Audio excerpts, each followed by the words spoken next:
हिमालय के ऊंचे ऊंचे पहाड़ों के बीच बसा हुआ था एक छोटा सा गांव, चांदपुर।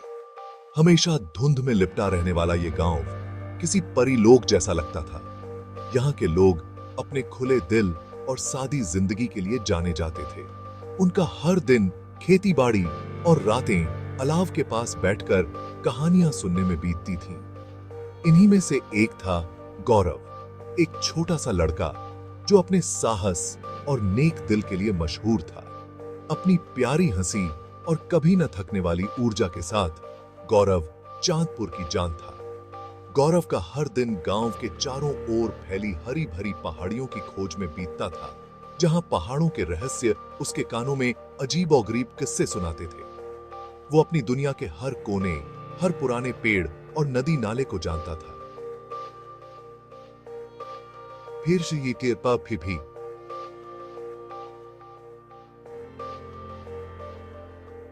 उसके अंदर रोमांच की भावना हमेशा उफान पर रहती थी। उसे अनजान की तलाश में जाने के लिए उकसाती रहती थी। उसे क्या पता था कि एक ऐसा रोमांच उसका इंतजार कर रहा है जिसकी उसने कभी कल्पना भी नहीं की थी। गांव के ऊपर जहां पथरीला रास्ता आसमान से मिलता था, वहां एक अकेली इमारत खड़ी थी। यह एक पुरानी हवेली थी जिसका भव्य अतीत अब समय के थपेड़ों से बिखर चुका था। स्थानीय लोग इस हवेली के बारे में अजीबोगरीब किस्से सुनाते थे। उनका दावा था कि यहां बेचैन आत्माओं का वास है। कहानियों में इस हवेली को एक डरावनी तस्वीर के रूप में चित्रित किया जाता था, जिसमें उसकी अंधेरी खिड़कियां और चरमराते दरवाजे थे। यह एक ऐसी जगह थी जहां डर का ही राज था, एक ऐसी जगह जहां सबसे बहादुर इंसान भी जाने की हिम्मत नहीं करता था। जहां की है एक ठंडी दोपहर, जब सूरज शानदार चोटियों के पीछे डूब रहा था और गांव में लंबी लंबी परछाइयां पड़ रही थीं, गौरव खुद को अपने दोस्तों के साथ गांव के कुएं के पास पाता है। वो एक साथ खड़े थे, उनकी हंसी शांत हवा में गूंज रही थी। चारों ओर दोस्ताना माहौल था, दोस्ती का बंधन जो साझा रोमांच और धीमी आवाज में कहे गए रहस्यों के जरिए मजबूत हुआ था। जैसे ही ग्रुप ने कहानियां और चुटकुले शेयर किए, बातचीत भूतिया हवेली की ओर मुड़ गई। हवेली का जिक्र आते ही उनकी रियरेच की हड्डी में सिरहन दौड़ गई। उनकी हंसी घबराहट भरी नजरों में बदल गई। गौरव के दोस्तों में से एक शरारती लड़का राज ने गौरव को उस हवेली में अकेले रात बिताने की हिम्मत दी। चुनौती हवा में लटक गई। यह गौरव की हिम्मत की परीक्षा थी। गौरव का दिल जोर जोर से धड़कने लगा। उसने हमेशा भूतिया हवेली की कहानियों को अंधविश्वास बताकर खारिज कर दिया था। फिर भी उस वीरान इमारत में अकेले रात बिताने के ख्याल ने उसे बेचैनी से भर दिया।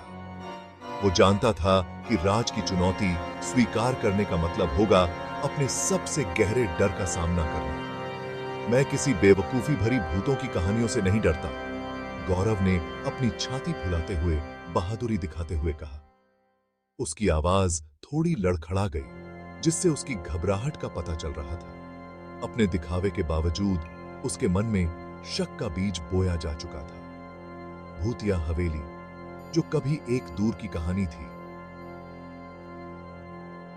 अब उसकी कल्पना में एक बड़े खतरे के रूप में उभर आई थी।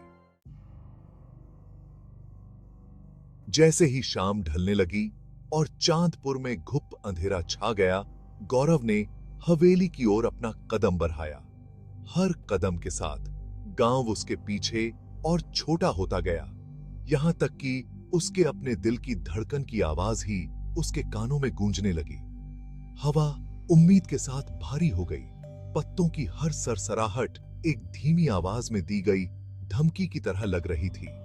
हवेली के पुराने फाटकों पर पहुंचकर गौरव हिचकिचाया। कभी आलीशान दिखने वाला धातु का काम अब टेढ़ा मेढ़ा और जंग लगा हुआ था, जो समय के साथ साथ हुए बदलाव का प्रमाण था। हवेली उसके सामने खड़ी थी। उसका साया काले आसमान के सामने बिल्कुल साफ दिख रहा था। एक गहरी सांस लेते हुए गौरव ने फाटकों को धक्का दिया और अंदर कदम रखा। हवेली के अंदर एक अजीब सी खामोशी छाई हुई थी, जो सिर्फ गौरव के कदमों की आवाज से टटोलती थी, जो खाली हॉल में गूंज रही थी। धूल हर जगह फैली हुई थी। और मकड़ियों के जाले ऊंची छतों से भयानक सजावट की तरह लटके हुए थे। हवा में एक पुरानी सी गंध फैली हुई थी जो इमारत के कई सालों से उपेक्षित होने की याद दिला रही थी। जैसे जैसे गौरव हवेली में आगे बढ़ता गया, उसका दिल तेजी से धड़कने लगा। उसकी हर हंस सतर्क थी। जैसे ही गौरव सावधानी से हवेली के अंधेरे और धूल भरे हॉल से होकर गुजरा, वो एक ऐसे कमरे में ठोकर मार बैठा जहां से एक अजीब सी ठंडक आ रही थी। दरवाजा चरमराहट के साथ खुला और एक ऐसा कमरा दिखाई दिया जो एक अजीब चांदी जैसी चांदनी से नहाया हुआ था, जो गंदी खिड़की से अंदर आ रही थी। कमरे के बीच में एक पारदर्शी आकृति चमक रही थी। उसका रूप हवा में धुएं की तरह बदल रहा था।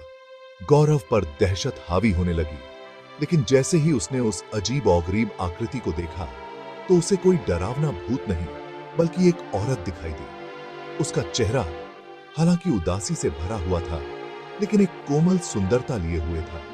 उसकी आंखें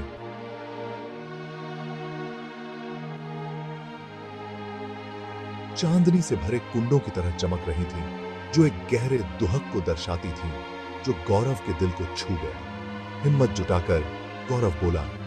उसकी आवाज मुश्किल से फुसफुसाहट की तरह थी। तुम कौन हो?